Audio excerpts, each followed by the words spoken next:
నిన్నటి వరకు సామాన్యులు, ఇప్పుడు అసామాన్యులు. రాజకీయ రణరంగంలో పోరాటం కలిసొచ్చిన అదృష్టంతో ఊహించని పదవులు చేపట్టారు. పలువురు నేతలు కళ్ళలో కూడా ఊహించని చైర్మన్, మేయర్ పదవిని చేపట్టారు. ఇంతకీ ఎవరు వాళ్ళు? అంత ఈజీగా పదవులు ఎలా వచ్చాయి? రాజకీయాల్లో ఎప్పుడేం జరుగుతుందో, ఏ రూపంలో అదృష్టం తలుపు తడుతుందో, ఎప్పుడు ఏ పదవి వస్తుందో ఎవరు ఊహించలేం.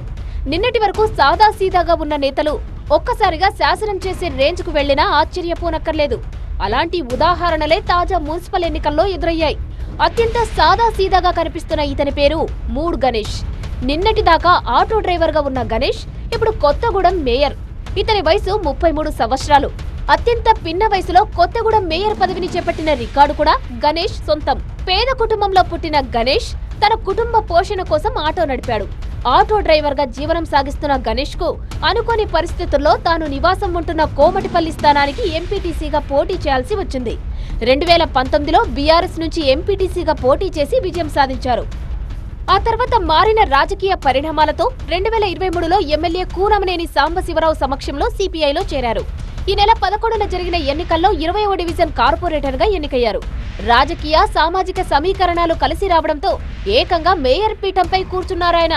కాంగ్రెస్ తో సిపిఐ ఒప్పందంలో భాగంగా 2.5 ఏళ్లు ఆ పదవిలో గణేష్ కొనసాగుతారు. నిజామాబాద్ రాజకీయాల్లో ఓ సాధారణ మహిళకు మేయర్ పీఠం అదృష్టం రూపంలో వరించింది.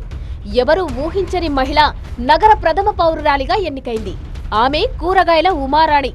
ఇంటి పేరు కూరగాయలు కాకున్నా కుటుంబ వ్యాపారమే ఆమె ఇంటి పేరుగా మారింది.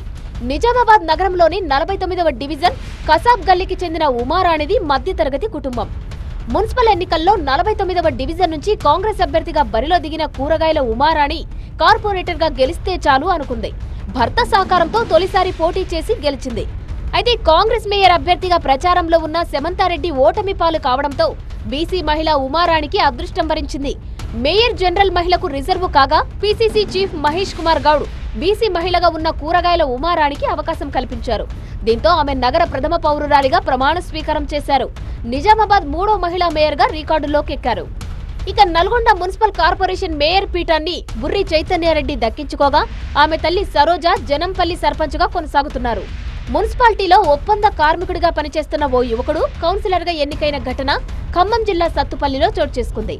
సత్తుపల్లిలోని 9వ వార్డు ఎస్టీ రిజర్వ్డ్ కావడంతో మున్సిపాలిటీలో పంప్ ఆపరేటర్ గా పనిచేస్తున్న జగన్నాథం శ్రీనివాసరావు కాంగ్రెస్ టికెట్ పై కౌన్సిలర్ గా గెలిచారు. తాను కార్మికుడిగా పనిచేసిన మున్సిపాలిటీలోనే కౌన్సిలర్ గా అడుగు పెట్టడంతో ఆయన ఆనందానికి అవధుల్లేవు.